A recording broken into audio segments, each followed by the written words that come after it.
Hayırlı akşamlar arkadaşlar. Yine bir salı günü Osmanlıca matbu metinler dersinde beraberiz inşallah.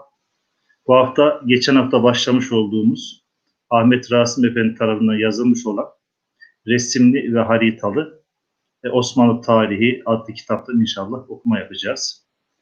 Geçen hafta zaten bahsetmiştik. Kitabımız 2 cilt, yaklaşık 1000 sayfa demiştik. Link olarak zaten sayfamızda link atılmıştı. İndirme durumunuz mümkündü. Okuyabildiğimiz zaten kısmi bir yer. Kalan kısımlarda mümkünse evde okumaya gayret edelim diye geçen hafta zaten bahsetmiştik. İnşallah bu haftada 11. sayfadan devam edeceğiz. 11. sayfa. Selamünaleyküm demiş arkadaşımız. Duaya dönüş ismiyle ve aleykümselam ve rahmetullah. İnşallah sayfa 11. Sayfa 11'de İstiklal-i Osmani başlığı altındaki kısmı okumaya gayret edeceğiz arkadaşlar.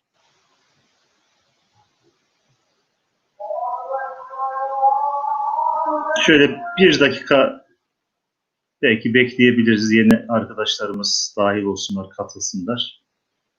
Bazen zaman alabiliyor. Bu arada mesajlar kısmını takip ediyoruz. Oradan soracağınız sorularla cevap vermeye inşallah gayret ederiz.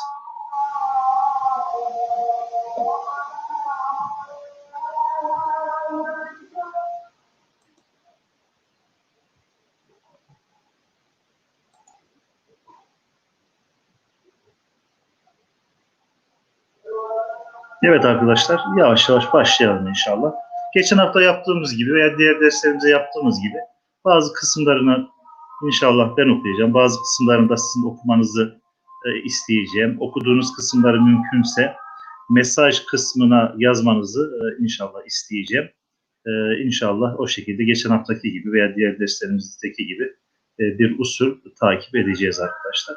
Evet, şöyle başlayalım. Şimdi kitabımız zaten matbu nesihle yazılmış bir kitap, fakat kısmen bazı bölümleri, başlıkları diyelim, başlıkları Rika ile yazılmış, matbu Rika ile yazılmış. İyi akşamlar Mehmet Bey. Hemen şeyi yazalım, okuyacağımız kısmı, başlığı olan Rika ile yazılmış başlık kısmını okuyalım inşallah. Okuyanlar da zaten kısa 2 kelimeden oluşan bir başlık. Okuyanlar mesaj kısmına yazarlarsa memnun oluruz arkadaşlar.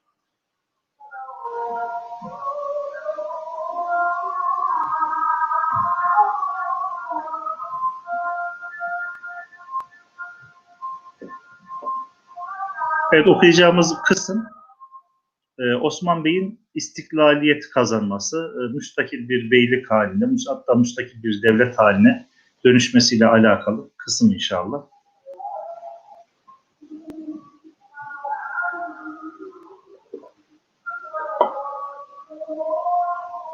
Evet, ben başlayayım yavaş yavaş.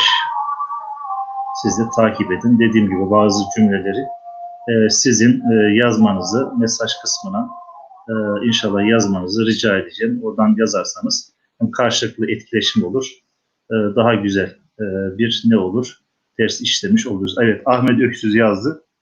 İstiklal-i Osmani. Evet, başlık İstiklal-i Osmani. Tabii yazarken yazımda mümkün olduğu kadar belki ders esnasındayız. Yani gerekli özen gösteremeyebiliriz ama özellikle Farsça ve Arapça tamlamalarda o kısa çizgileri, ayrım işaretlerini gösterebilirsek güzel olur. İstiklal-i Osmani derken mesela istiklal kelimesinden sonra kısa bir çizgi, ondan sonra i harfi, Osmani derken tabii uzun ünlüler gösterme belki çok müsait olmayabilir. Biraz daha gayret gerektiriyor. Ama dediğimiz gibi en azından tamlamalar, özellikle Farsça tamlamalar, Arapça tamlamalar yaparken noktalama işaretlerini yapmaya gayret edersek en azından o noktada da kontrol etmiş oluruz. Evet, başlıyoruz. Başlıktan başlıyoruz. İstiklali Osmani. Evet, 2. bölüm. Osman Gazi ile ilgili olduğundan dolayı 2. bölüm. 1. cümleyi arkadaşlar, evet, tarihle başlayan 1. cümleyi inşallah okuyalım. Okuyan arkadaşlarımız da mesaj kısmına yazsınlar. Evet, 1. cümleyi yazalım. Yalnız şöyle bir durum var. Zaten sizin de çoğunuzun malumudur. Dikkatinizi de çekmiştir. Harflerimiz sağdan sola doğru yazılırken sayıları, rakamları yazarken rakamları soldan sağa doğru yazıyoruz. Mesela burada tarih okumasında neye dikkat edeceğiz? Soldan okumaya başlayacağız. 6, 9, 9, 699 yani 996 diye ne yapmayacağız? Okumayacağız arkadaşlar. Ona da biraz ne yapacağız? Dikkat edeceğiz. Demek ki yazı sağdan sola yazıyor fakat rakamları yazarken, sayıları yazarken soldan sağa doğru yazacağız. O kuralımıza da dikkat edeceğiz. Evet. Ahmet Bey düzelterek yazmış. Gayet güzel. Ahmet Öksüz. Teşekkür ediyoruz. Evet. Birinci cümle arkadaşlar. Birinci cümle. Birinci cümleyi mesaj kısmınıza inşallah yazmanızı rica ediyorum.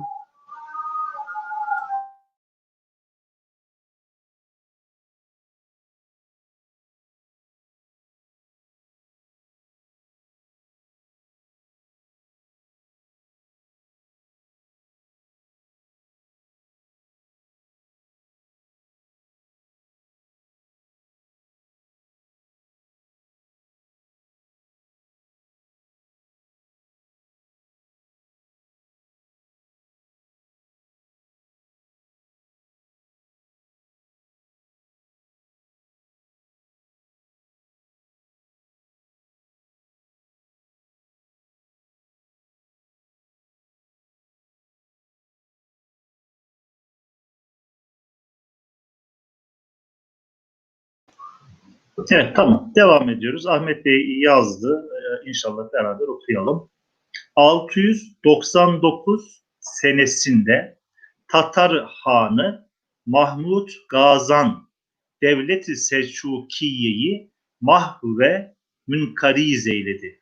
699 senesinde Tatar Hanı yani Moğol Hanı, Moğolların belli bir kısmında Tatar veya Moğolların genelinde de Tatar denilebiliyor. Yalnız bizim Kafkasya'nın, Hazar'ın veya Karadeniz'in kuzeyinde Tatar ismiyle andığımız Türklerden hariç onlar Tatar Moğollarının yönetiminde olduğundan dolayı zamanla o ismi benimsemiş Türk boyları, Kuman, Kıpçak Türkleri Tatar ismiyle yad ediliyorlar, belki anılıyorlar fakat asıl Tatar kelimesi Moğolların genel için veya Moğolların belli kabileler için kullanılan bir kelime. Tatar kelimesi aynı zamanda Osmanlı'da posta dairesinde çalışan postacılar içinde kullanılan bir kelimedir arkadaşlar. Cümleyi bir defa daha alıyoruz. 699 senesinde Tatar Hanı Mahmud Gazan veya Gazan uzun okunuyor tabii. Orijinalde o şekilde. Mahmud Gazan Devlet-i Selçukiye'yi mah ve munkariz eyledi. Yani son verdi. Selçuklu Devleti'ne son verdi Mahmud Gazan Han. Mahmud Gazan Han kimdir? İran'da kurulan İlhanlı Devleti'nin 7. hanıdır ve Mahmud Gazan Han'dan itibaren İlhanlı Devleti bir Müslüman devlet hüviyetini kazanmıştır. Aslı Gazan'dır fakat Müslüman olduktan sonra Mahmud ismini de almıştır ve İslamiyet'e ciddi manada hizmet etmiştir ve İlhanlı Devleti'nin Müslüman bir devlet ve dininin de resmi din olarak İslam olmasına sebep olan İlhanların ilk Müslüman hükümdarıdır, hanıdır. O şekilde de bir malumat vermiş olalım. İşte Mahmud Gazan Han 699 senesinde Selçukiye Devleti'ni, Anadolu Selçuklu Devleti'ni ne yapmış? Ortadan kaldırmış arkadaşlar. Hemen aşağıdaki ikinci paragrafa geçiyoruz. Evet, biraz ben okuyayım. Bu İnkıraz üzerine yani Selçuklu Devleti'nin son bulması üzerine şarken yani doğu itibarıyla doğu tarafında Kızılırmak'a yani Kızılırmak'a müntehi olan yani Kızılırmak'ta son bulan bu inkıraz üzerine şarken Kızılırmak'a müntehi olan yani Kızılırmak'a kadar olan aslında Kızılırmak'tan sonra İlhanlı Devleti başlıyor veya başka devletler başlıyor. İşte Anadolu Selçuklu Devleti Kızılırmak'a kadar, işte Sivas'a kadar, Erzincan'a kadar devam ediyor. Müntehi olan Hükümeti Selçukiye arazisi üzerinde 12 hükümeti sagire. 12 hükümeti sagire. Küçük hükümet. Küçük devlet yani beylik zuhur etti. Evet. 12 tane hükümeti sagire yani beylik, küçük hükümet, küçük devlet zuhur etti. Şimdi bunları 12 tanesini tek tek sayacak arkadaşlar. Birinci beylik, birinci hükümeti sagire hangisi arkadaşlar? O bir numaralı beyliğimizin ismini inşallah mesaj kısmına yazıyoruz. Oradan takip ediyorum arkadaşlar. Bir numaralı maddede yer alan Anadolu Beyliği'nin ismini veya bu cümleyi mesaj kısmına inşallah yazalım.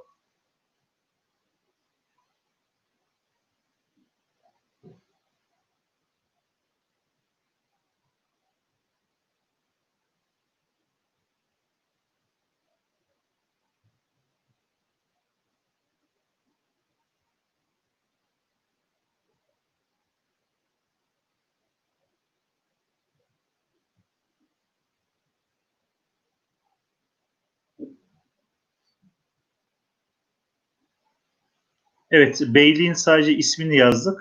Doğru. Karesi Beyliği bir nolu maddede yer alan hükümeti sagire yani beylik Selçuklular dağıldıktan sonra Anadolu'da kurulan Osmanoğullarıyla birlikte 12 tane olan beyliklerden birincisi Karesi cümlenin en sonunda yazıyor arkadaşlar. Bir nolu maddeyi bütünüyle yazarsak Karesi Beyliği nerede kurulmuş? Orada bir ilimiz var, bir boğazımız var.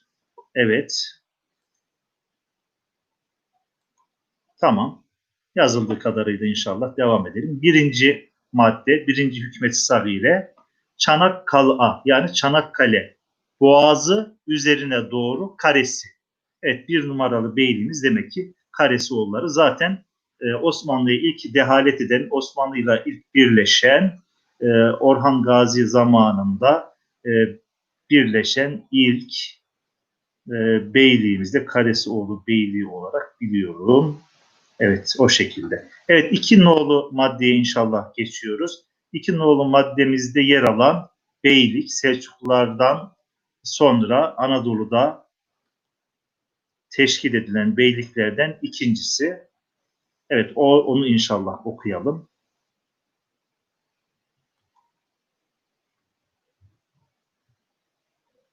Evet, tamam. Saruhan Beyli olduğunu yazdınız. Cümlenin sonunda Saruhan yazıyor. O zaman ben de okuyorum, takip ediyorsunuz. 2. Aydın'ın şimal tarafında. Evet, şimal kelimesinin anlamı, bazen kelimelerin anlamı üzerinde de duralım. Kuzey demek arkadaşlar. 4 tane yönümüz var. Kuzey, güney, doğu, batı. Bu kuzey, güney, doğu, batı kelimeleri daha çok Cumhuriyet döneminde kullanılmaya başlanmış yön isimleri. Osmanlı zamanında kullanılan yön isimleri hangileridir? Kuzey için şimali kullanıyoruz. Güney için cenup kelimesini kullanıyoruz. Doğu için doğu için şark kelimesini kullanıyoruz. Batı için de garp kelimesini ne yapıyoruz? Kullanıyoruz. Şark, garp, şimal, cenup yani doğu, batı, kuzey, güney. Aydın'ın şimal tarafında eski Sart kasabası, eski Sart kasabası mevkii ile beraber Saruhan. Evet, Aydın civarında kurulan ikinci beyliğimiz nedir? Evet, Saruhan Beyliği arkadaşlar. Evet, üçüncü beyliğimiz, üçüncü madde. Orada hangi beyliğimiz var arkadaşlar? Hemen yazabilirsek. Evet.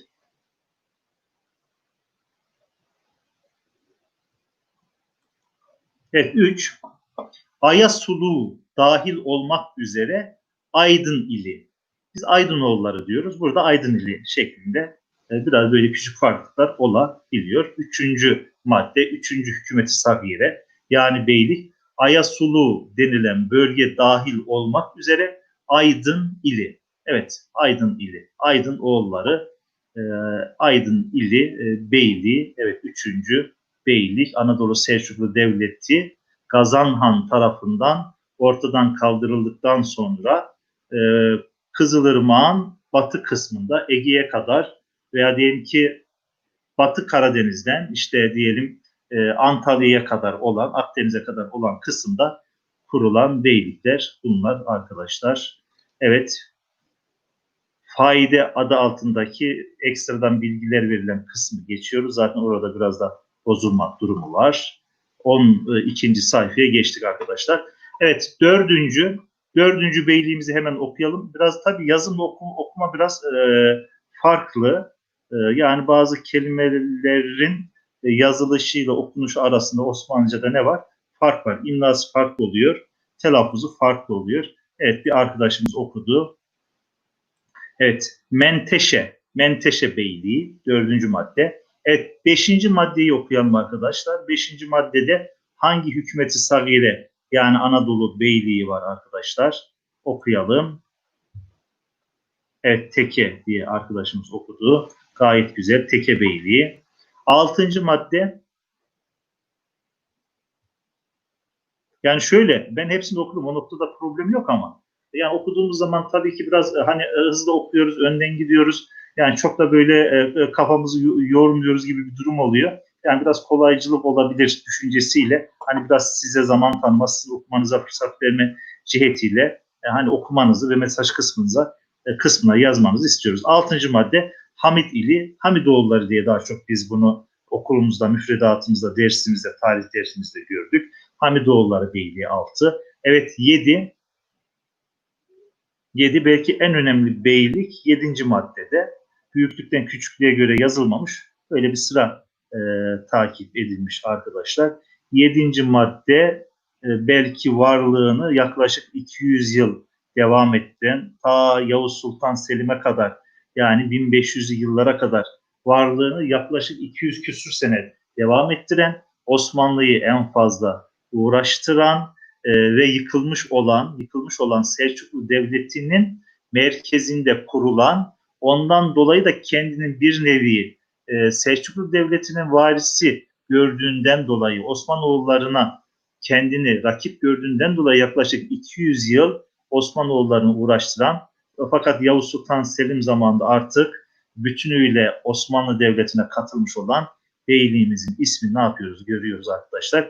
Genelde bu bölgedeki Türkler iskan vasıtasıyla çoğunlukla Balkanlara yerleştirmişler. Hatta bizim bulunduğumuz şehirde de Sivas'ta da Karaman soy ismine sahip aileler var. Yani Karaman'dan geldikleri rivayet ediliyor arkadaşlar. Anadolu'nun çeşitli yerlerine de iskana mecbur tutulmuşlar. Biraz oradaki nüfus yoğunluğu dağıtılmak istenmiş. Evet, Ahmet Öksüz yazdı, Canan Toker yazdı. Biz de hemen okuyalım. Eksiğimiz varsa benimkini siz, sizinkini de ben düzeltme yoluna gidelim. Merkezi Konya olarak Karamanoğulları. Evet, Karamanoğulları derken şurada belki ya bir dizgi hatası veya bir silinme durumu var. Kayın harfinden sonra bir lam daha olması iktiza ediyor. Evet 8 arkadaşlar. 8 az çok tarih bilgimiz var. Ortaokulda da lisede de gördük. Onun için şehir ismi o şehirde kurulan beyliği çok rahat okuyabiliyorsunuz diye düşünüyorum. 8. Merkezi Kütahya olmak üzere Germiyanzadeler. Germiyanoğulları olarak biz de bunu müfredatta gördük. Germiyanzadeler, Germiyanoğulları hangi bölgede kurulmuş? Merkez Kütahya olmak üzere Ege tarafında, Ege bölgesinde kurulmuş beyliklerden bir tanesi de Germiyanzadeler yani Germiyanoğulları. Evet 9. maddeye bakıyoruz arkadaşlar. Biraz daha kuzeye çıkıyoruz. Anadolu'nun kuzeyine çıkıyoruz. Karadeniz bölgesine geçiyoruz. Evet burada gerçekten güzel, şirin bir ilçemiz var.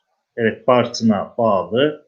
Amasra, Sinop dahil olarak Kastamonu emareti yani İsfendiyaroğulları.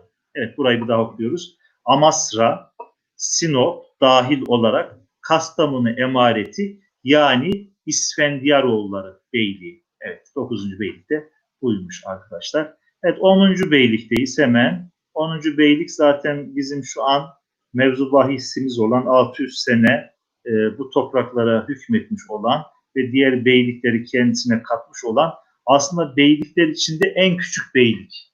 Fakat şanslı Bizans sınırında, Bizans o zaman zaten karmaşa içinde, Uç Bey'i olarak kuruluyor. Bir uç beyliği olarak kuruluyor. Diğer beylikler daha çok birbirleriyle uğraşırlarken bunlar daha çok batıya doğru yöneliyorlar ve Bizans'taki karmaşadan ve tekfurların da bağımsız hareket etmelerinden kaynaklanarak batıya doğru topraklarını genişleten evet beyliğimiz yani Osmanlılar okuyoruz 10. Söğüt, Eskişehir taraflarında Osmanlılar. Evet 10 tane beyliğimizi bu şekilde okumuş olduk arkadaşlar. Burada da Bilecik vakası diye bir vaka var. Zamanımız kalırsa inşallah buraya dönüyoruz. Diğer beylikler, ilk 10 beyliği okuduk. Evet, diğer beylikler de aşağıda onlara 2 tanesine daha böyle değineceğiz. Oraya inerken hemen karşımıza bir harita geldi. Zaten kitabımız resimli ve haritalı Osmanlı tarihi. Evet, başlığı okuyalım. Mümkünse Rika biraz da silik mi bakıyoruz. Yok, çok da silik diye rahat okunabilir. Evet, bu başlığı okuyabilirsek çok güzel olur. Rika, evet başlık olarak Rika kullanılmış. Biraz da şöyle haritamıza göz atalım inşallah. Evet, Ahmet Öksüz hocam, oğul ile zade kelimesi arasında fark var mı? Anlam olarak hiçbir fark yok Ahmet Bey. Fakat oğul kelimesi orijinal Türkçe bir kelime. Zade kelimesi ise dilimize Farsçadan girmiş oğul, oğlu anlamına gelen bir kelime. Yani sadece köken olarak böyle neyi var? Bir farkı var arkadaşlar. Evet, Rika başlığı haritanın üst kısmında yer alan Rika başlığı okursak gayet güzel olacak. Evet arkadaşlar, mesaj kısmından takip ediyorum.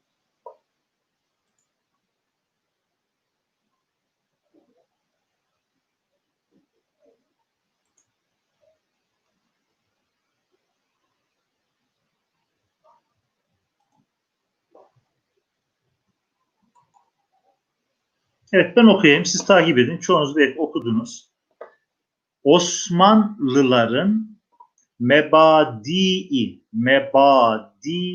şurada bir hemze var tamlama yapmak için, zuhurunda, yani ortaya çıktığı ilk zamanlarda, başlangıç zamanlarında Anadolu ve Rum elinin ahvali siyasiyesi. Bir daha okuyorum. Osmanlıların mebadii zuhurunda Anadolu ve Rum elinin, Rum eli derken ili tarzında yazılır, eli diye okunur. Ahvali siyasiyesi, bakalım neler var. Kuzeyde bir denizimiz var. Karadeniz diyoruz fakat Osmanlı zamanında ne deniliyor? Bahri Siyah. Yani Bahri Siyah da zaten Karadeniz'in Osmanlı zamanındaki söyleniş tarzı. Bahir deniz anlamına geliyor, siyah da kara anlamına geliyor. Bahir kelimesini Arapçadan almışız, siyah kelimesini Farsçadan almışız. Yani Osmanlı'da biliyorsunuz aynı kelimenin Farsçadan geçen şekilde kullanılabiliyor. Türkçe orijinal şekilde kullanılabiliyor. Bazen Arapça karşılığı da kullanılıyor. Bazı yerde esvet kelimesini kullanıyoruz siyah anlamında. Bazen siyah kelimesini kullanıyoruz, bazen kara kelimesini kullanıyoruz. Fakat yani bazen deyimlerde kara kelimesi kullanılıyor. Bazen işte diyelim ki terim olarak siyah kelimesi kullanılıyor. Veya diyelim ki dini metinlerde esvet kelimesi kullanılıyor. Hacerül esvet derken mesela Karataş anlamında orada esvedi kullanıyoruz. Fakat daha çok siyah ve kara kelimesi çoklukla kullanılmış. Balkanların kuzeyinden şöyle bir bakalım. Balkanların kuzeyinde arkadaşlar şöyle biraz görüntüyü büyüteyim. Balkanların kuzeyinde ne var? Eflak var. Hemen Eflak kelimesinin bulunduğu yerde şöyle burada bir büyük şehir var ki bir dairenin hemen orada çizildiğini görüyoruz. O dairenin altında o bölge, yani Romanya'nın başkenti, Eflak bölgesinde şu an Romanya var. Romanya'nın başkenti kim okudu arkadaşlar? Eflak kelimesinde kafın içinde Romanya, yani Eflak bölgesinin başkentinin ismi yazıyor arkadaşlar. Evet. Bükreş. Hemen altında yazıyoruz. Romanya ile Bulgaristan'ı birbirinden ayıran, türkülerimize, bazı hikayelerimize konu olmuş olan, ta Almanya'dan, o civardan doğan ve gelip ta Karadeniz'e dökülen bir nehir. Evet, bir nehir. Taşımacılıkta da önemli bir nehir. Yani Almanya'dan çıkan bir gemi bu nehir vasıtasıyla Karadeniz'e, oradan Akdeniz'e ne yapabiliyor? Gidebiliyor. Taşımacılıkta kullanılan gerçekten güzel bir nehir. Tuna Nehri. Hemen alta iniyoruz arkadaşlar. Eflak bölgesinin altında Tuna ile ayrılan ülkenin ismi, şu an Tuna ile ayrılan güneyde bulunan ülkenin ismi yazıyor. Evet, o ülkemizin ismini hemen yazabilir miyiz arkadaşlar? Evet, Bulgaristan. Evet, Bulgaristan. Bulgar kelimesi köken olarak da biliyorsunuz arkadaşlar, Balkan kelimesi veya Bulgar kelimesi köken olarak Türkçe kabul ediliyor arkadaşlar. Evet, zaten Bulgaristan kelimesinin altında, hemen altında da ne var? Balkan yazıyor. Evet, bakıyoruz. B, elif yazılmamış ama B, L, K, elif, nun, Balkan. Evet, Bulgaristan, Bolkar. Evet, Bolkar Türkleri zamanla Bulgar şeklini almış. Fakat biraz Slavlarla çoklukla karıştıklarından dolayı ve dinen de ana ne diyelim ki Türk kitlesinden ayrıldıktan dolayı Türklüklerini unutmuş, çoğunlukla Slavlarla karışmış. Evet, köken olarak belli bir kısmının Türk olduğu Bulgaristan. Evet, Bulgaristan, altında Balkan var. Hemen Karadeniz'in kıyısında bir şehir ismi var arkadaşlar. Okumaya gayret edelim. V var, Elif var, R var. Evet, bitişik gibi gözüküyor fakat V var, Elif var, R var, Nun var, H var. Varna. Evet, Varna. Aşağı doğru inelim arkadaşlar. Evet, şurada, evet, şu an Türkiye'mizde kalan, evet, Trakya'daki en önemli şehirlerimizden bir tanesi. Evet, Edirne yazıyor arkadaşlar. Hemen haritamızın bittiği yere doğru gidiyoruz. Yine Bulgaristan'da kalan önemli, Türkler için önemli şehirlerden bir tanesi Filibe var arkadaşlar. Filibe'nin altında hemen bir bölge ismi. Evet, Yunanistan ile Makedonlar arasında paylaşılamayan bir bölge ismi. Evet, Makedonya var. Evet, hemen İstanbul'un Anadolu yakasında, evet, İzmit'e doğru şurada bir kelime var. Şark İmparatorluğu. Yani Şark İmparatorluğu'ndan kasıt nedir? Doğu Roma. Yani Bizans diyoruz fakat Doğu Roma İmparatorluğu. Evet arkadaşlar, haritayı inşallah kalan kısımlarını inceleyebilirsiniz. Evet, biraz önceki sıralamada daha çok nereden itibaren? Şuradan itibaren haritaya göre yapmış. Onu da şu an fark ettik. Karasi, Saruhan, Aydınoğulları, Menteşeoğulları, evet, tarzında, evet, Germiyanoğulları, Hamidoğulları, Osmanlılar tarzında, evet, harita bu şekilde güzel incelenebilir arkadaşlar. Biz devam ediyoruz. Evet, 10 tane beyliği saydık arkadaşlar. 10 beyliği saydık. Evet, onun dışında bakalım ne var. Burayı ben inşallah okumaya gayret edeyim. Siz takip edin. Bu takımın haricinde olarak, yani bu 10 tane hükümeti sagire, küçük hükümet, yani beyliğin haricinde olarak Adana taraflarında, evet, okuyalım. Hangi beylik var? Tırnak içinde yazılmış arkadaşlar. Adana taraflarında, evet, okumuş olmalısınız. Ramazan oğulları ve Maraş taraflarında dahi, evet, Maraş kelimesi biraz orijinal, Meraş şeklinde yazılıyor. Maraş diye okunuyor arkadaşlar. Demek ki il olarak yazımı, imlası, belki telaffuzu ilk defa Araplar tarafından isimlendirilmesi yapıldığından dolayı ayın kullanılmış. Normalde ayın harfi Arapça kökenli kelimelerde kullanılır arkadaşlar. Ve Maraş taraflarında dahi, evet, hangi beylik meşhur? Yavuz Sultan Selim'in de annesinin memleketi olan, bazen Memlüklere yaklaşmış, bazen Osmanlılara yaklaşmış, bazen kavga sebebi olmuş. Fakat Yavuz Sultan Selim'in Doğu Seferi'nde son olarak e, Osmanlı topraklarına katmış olduğu önemli bir beylik arkadaşlar. Zülkadiriye evladı.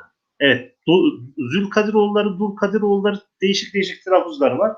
Fakat kitabımızda Zülkadiriye evladı, yani Dulkadiroğulları, Zülkadiroğulları şeklinde değişik değişik telaffuzları var. Evet, Zülkadiroğulları burada yazan şekliyle Zülkadiriye evladı hükümran olmuştur. Ne oldu? 12 tane beyliği itmam etmiş oldu. Şuradan devam ediyoruz arkadaşlar. Devleti Selçukiye'nin enkazı üzerinde vücut bulan bu hükümetlerden bilahere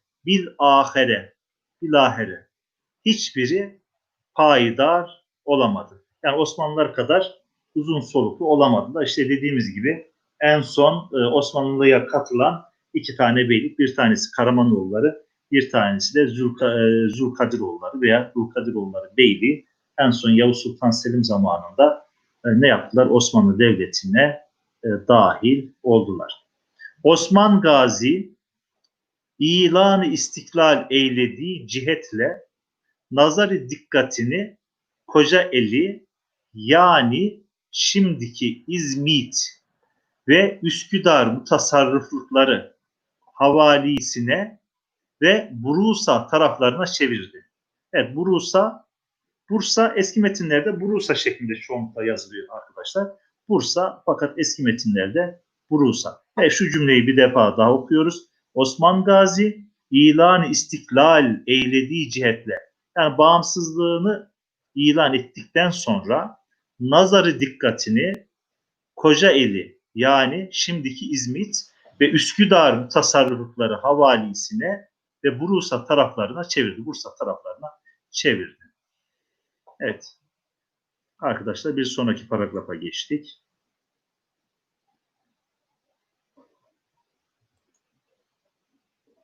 Evet, şu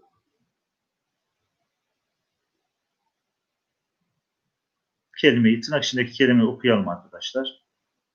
Osman Bey zamanında önemli bir mücadele alanı olan bir kale, bir hisar. Evet. Koyunhisar. Evet. Koyunhisar önünde Kite şeklinde de telaffuz var. Fakat Kete, Etranos, Kestel. Hemen dediğiniz gibi bunlar şu anki Bursa'da yer isimleri. Kite bir köy olarak hala varlığını devam ettiriyor. Etranos ve Kestel. Yani Etranos'un tam nere olduğunu bilmiyorum. Fakat Kestel şu an Bursa merkezi çok yakın bir yer ismi. Tekfurlarının ordularını mağlup ettiği zamandan itibaren, evet, Osman Gazi ne yapmış?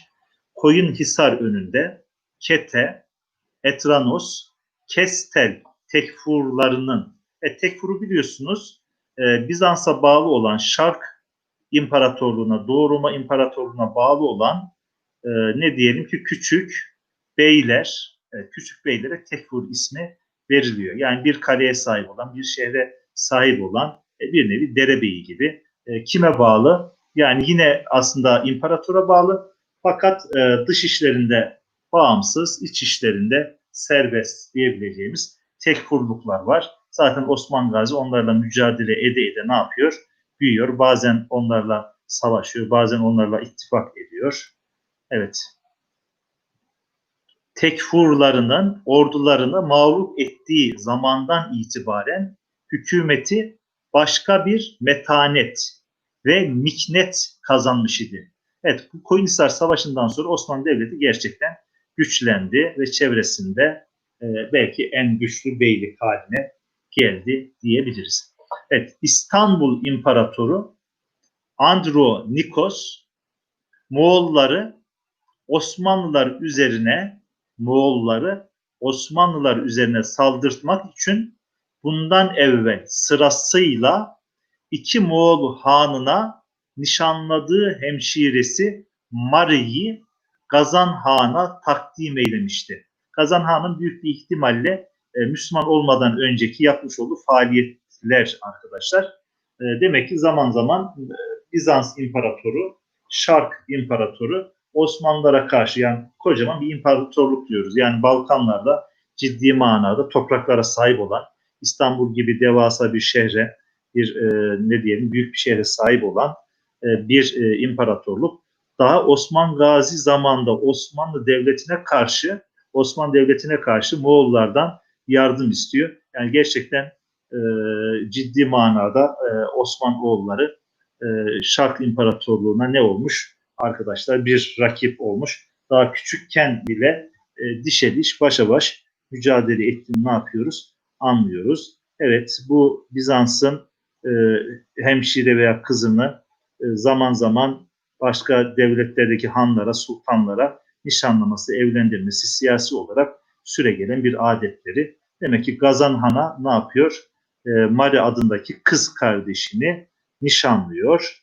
Fakat Osman Gazi azminden dönmeyerek, gayretinden, azminden, o fütühat e, hareketinden, ilahi kelimetullah vazifesinden dönmeyerek İznik'i muhasara etmiş, yani kuşatmış ve İstanbul Boğazı üzerine dahi yürüyerek, daha Osman Gazi zamanında İstanbul Boğazı, İstanbul'a doğru bir yürüyüş var. Evet, şuradan bir daha alalım. Ve İstanbul Boğazı üzerine dahi yürüyerek İstavroz ve Anadolu Hisarı'na kadar geldiği gibi. Yani Anadolu Hisarı, evet, demek ki Üsküdar'a kadar gelmiş, Boğaz'a kadar Osman Gazi zamanında gelinmiş. Evet, İznik muhasara edilmiş arkadaşlar Osman Gazi zamanında. Evet, fayda kısmına geçiyoruz. Bir sonraki sayfa. Evet, şurada İstanbul'a bağlı bir ilçemiz. Hemen okuyalım arkadaşlar. Mesaj kısmından takip ediyorum.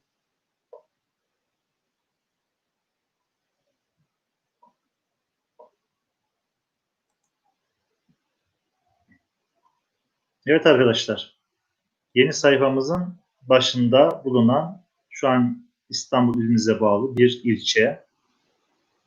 Evet, bunu okuyalım. Evet, Şile. Evet, Şile okunmuş. Gayet güzel. Şile'ye doğru da seyirtmiştir.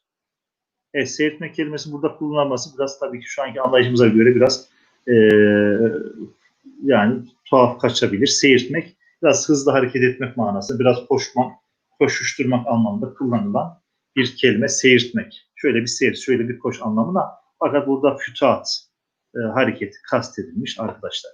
Evet, Mari İznik'ten tehdit ediyordu. Evet, Mari kimdi? Mari Bizans İmparatorunun kız kardeşi. Evet, siyasi olarak Osmanlılara karşı bir ittifak arayışı içine giren Bizans İmparatoru Mari adlı hemşiresini, yani kız kardeşini Gazan Han ile nişanlamıştı. Daha önce iki tane han ile de nişanlanmış.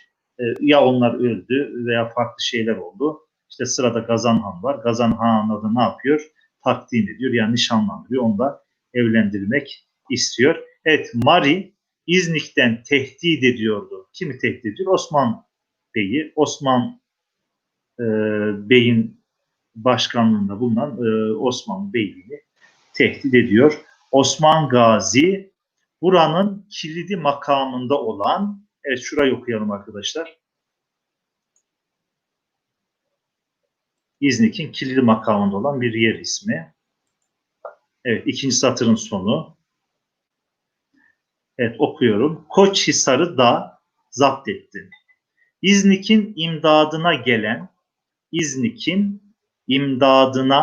gelen İstanbul İmparatorluğu askerini Yalakabat, yani Yalova, eski ismiyle Yalakabat'mış arkadaşlar.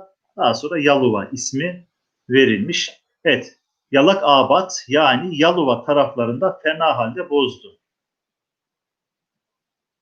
İmparatorluk askerini bozuyor. İmparatorluk ordusunu bozuyor. Evet, Osman Gazi gerçekten helal olsun diyelim.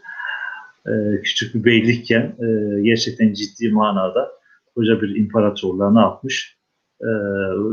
Diz çöktürmüş. Diz çöktürmüş. Evet. Sıra Bursa'ya gelmiş idi. Bu şehir zaten 10 seneden beri muhasara altında bulunuyordu. Evet arkadaşlar, muhasara hasr kelimesinden geliyor. Yani ne demek muhasara? Evet, yazalım. Kuşatma. Evet, kuşatma anlamına geliyor arkadaşlar. 10 senede demek ki ciddi manada gözetim altında, evet, muhasara altında bulunuyordu. Fakat Hazreti Gazi yani Osman Gazi inhiraf-ı mizaç ile muhasarada bulunmuyor. Hasta olduğundan dolayı inhiraf-ı mizaç. Yani hasta olduğundan diye çevirebiliriz arkadaşlar. Mizacının bozulması yani sağlığının bozulması ile muhasarada bulunmuyor. Koyunhisar önünde celadet ve hamaseti görülmüş olan oğlu Orhan Gazi harbi idare ediyordu. Demek ki Bursa çevrilmiş. O arada orduya kumandan olan Orhan Gazi var. Orhan Gazi muhasarayı sürdürürken Osman Gazi hayatta, fakat sağlığı kötüleştiğinden dolayı ne yapamıyor arkadaşlar? Bizatihi ordunun başında bulunmuyor. Orhan Gazi de Koyunhisar Savaşı'nda kahramanlığını, yöneticiliğini, komutanlığını göstermiş. Ondan dolayı babası çok rahat kendi vazifesi yerine oğlunu ne yapabiliyor? Getirebiliyor. Kendi vazifesini ona bırakabiliyor. Şuradan itibaren okuyalım. Zamanımız da azaldı arkadaşlar. Yaklaşık 3-4 dakikamız var. 726 senesinde Gazi Mihal Bey'in, evet Mihal biliyorsunuz, Mihal de daha önceden bir tekfur idi, Hristiyan idi, fakat Osman Gazi'den etkilenerek, onun arkadaşlığından, onun samimiyetinden, onun iyi niyetinden etkilenerek Müslüman olmuş bir Rum tekfuru iken ne oldu? Müslüman olmuş bir Rum tekfuru evet iken Osman Gazi'nin komutanları arasına katıldı. Mihaloğulları da evet bu Mihal Gazi'nin soyundan geliyor. Mihaloğulları Balkanlarda ciddi manada Fütuhat Hareketi'ne katılmış bir aile. Malkoçoğulları gibi Mihaloğulları da Balkanlarda ciddi manada Fütuhat'a katılmış önemli aileler. Evet, Gazi Mihal Bey'in tavassutuyla yani aracılığıyla, vasıtasıyla Bursa ahalisi 30.000 duka altını fidye-i necat, kurtuluş fidyesi vererek şehri teslim ettiler. Evet, Mihal Gazi de köken olarak Rum olduğundan, Bursa halkı da Rum olduğundan dolayı Mihal Gazi vesile oluyor, tavassut ediyor ve Bursa ahalisiyle anlaşılarak ne oluyor? Şehir teslim alınıyor arkadaşlar. Biraz hızlı okuyalım şu kısmı da inşallah. Orhan Gazi fetih haberini vermek üzere pederinin yanına geldiğinde, evet Orhan Gazi bir nevi sekeratta, yani sekerata çok yakın, vefat etmek üzere. Orhan Gazi geldiğinde durumu çok ağırlaşmış bir şekilde. Evet bakalım. Müşarun ileyhi ölüm yatağında gördü. Orhan Gazi Bursa'yı teslim aldı. Anlaşma yapıldı. Müşarun ileyhi yani Osman Gazi'yi ölüm yatağında gördü.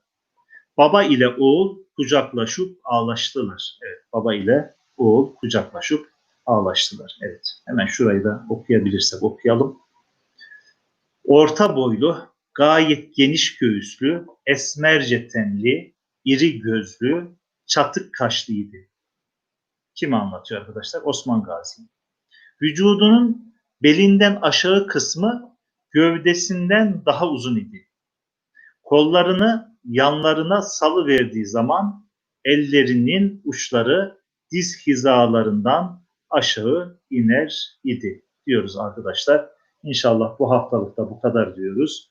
Önümüzdeki hafta yeni bir kitapla, yeni bir dersle görüşmek üzere. Allah'a emanet olun diyoruz. Bu akşamın dersimizi inşallah burada itmam etmiş oluyoruz. Allah'a emanet olun. Hayırlı akşamlar, hayırlı geceler.